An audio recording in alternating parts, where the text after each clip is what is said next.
cleaning the chainsaw. With the chain brake in the locked position, making sure the battery is removed, completely loosen the 2 bolts which hold the bar and chain in place. Remove the cover. Remove the bar and chain by loosening the chain tension using the included tool.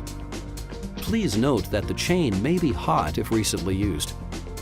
Using a brush or towel, wipe away any debris that might be clogging the surface area. Place the new bar and chain in place and tension the chain using the included tool.